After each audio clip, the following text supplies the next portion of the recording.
प्रणाम। श्री मीराबाई को कौन नहीं जानता। मीराबाई जो श्री कृष्ण विरह में, श्री कृष्ण के प्रेम में हर क्षण उनकी याद में खोई रहती थी, निमग्न रहती थी। ऐसे श्री मीराबाई जिनके पद आज भी राजस्थान में गाए जाते हैं, आज भी प्रभु को सुनाए जाते हैं। इस श्री मीराबाई के जीवन में कई अद्भुत घटनाएं घटी है, तो आइए जानते हैं उन अद्भुत लीलाओं के बारे में। श्री मीरा जी अपने प्रभु के सेवा में हर क्षण निमग्न रहती थी। प्रभु की सेवा उनके लिए सब कुछ थी। उन्होंने दीक्षा ली थी स्वयं श्री रैदास जी महाराज से। रैदास जी महाराज जो एक चमार थे एवं मीराबाई जो कि एक क्षत्राणी थी।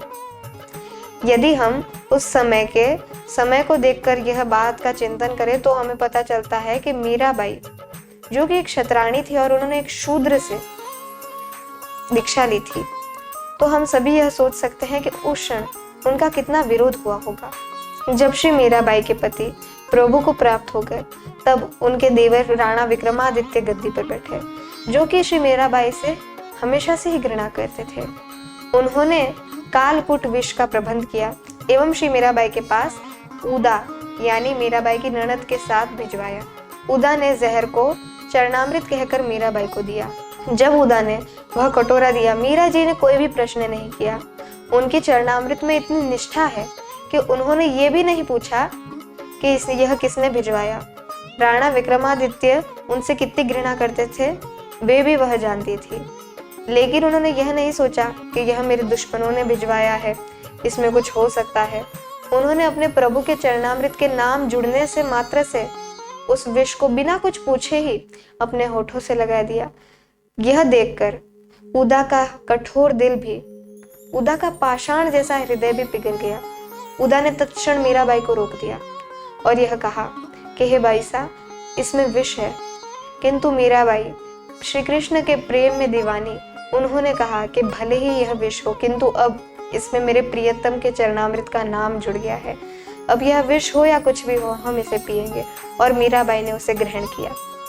वो विष जो कि उन्हें मारने के लिए भेजा गया था, वो स्वयं अमृत बनकर उनके अंदर चले गया।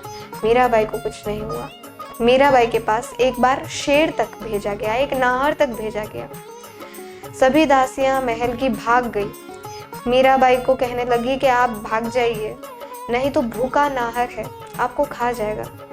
लेकिन मीराबाई इतने निश्चल थी, इतनी प्रभु के प्रेम में मग्न थी कि उन्होंने शेर को देखकर प्रभु के नरसिंह अवतार को याद किया एवं जो नैवेद्य की पुष्पों की माला थी वह उस सिंहार को पहनाई, उस सिंहार का पूजन किया। यह देखकर सभी चकित हो गए कि भक्ति का ऐसा स्वरूप आज तक नहीं देखा। भक्तों का दर्शन कई बार हो जाता है, लेकिन ऐसी अद्भुत निश्चल भक्ति का दर्शन कैसे हो सकता है, वो भी इस घोर कलयुग में। कहा जाता है कि एक बार मीराबाई के पास सांप भी भिजवाया गया, लेकिन वह सांप भी शालिग्राम के रूप को धारण कर लिया एवं श्री मीराबाई ने उनकी सेवा की।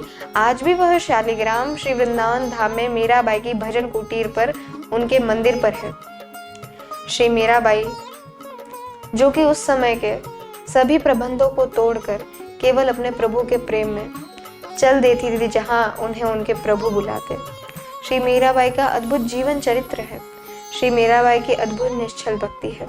श्री मीराबाई को और श्री मीराबाई के उस अद्भुत भाव को हम प्रणाम करते हैं। जाते जाते आज के मंदिर के दर्शन। मेहंदीपुर बालाजी मंदिर, राजस्थान।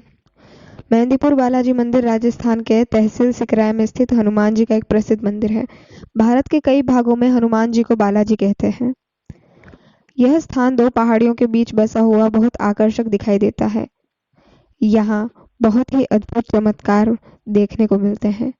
बालाजी महाराज के दर्शन हेतु मेहंदीपुर जाने के कम से कम एक सप्ताह पहले आपको मांस, अंडा, शराब आदि तामसिक चीजों का त्याग करना चाहिए और सर्वप्रथम बालाजी महाराज के दर्शन से पूर्व प्रेतराज सरकार के दर्शन और प्रेतराज चालीसा का पाठ करना चाहिए। इसके बाद बालाजी महाराज के दर्शन और हनुमान चालीसा का पाठ करना चाहिए। जैसे कि हम सभी मंदिरों में जाकर प्रसाद को पाकर घर पर ले जाते हैं, लेकिन यहाँ एक अद्भुत चीज़ है, एक विलक्षण चीज़ है, और वो यह है कि यहाँ का प्रसाद वापस अपने घर पर नहीं लाया जाता है। और इसका कारण यही है कि यहाँ पर भूत, प्रेत, पिशाच आदि की क्रियाएं हर क्षण चलती रहती है। बालाजी महाराज के इस धाम पर भूत प्रेत सभी को भगाया जाता है, इसीलिए यहाँ से कोई भी प्रसाद घर पर नहीं लिया जाता है।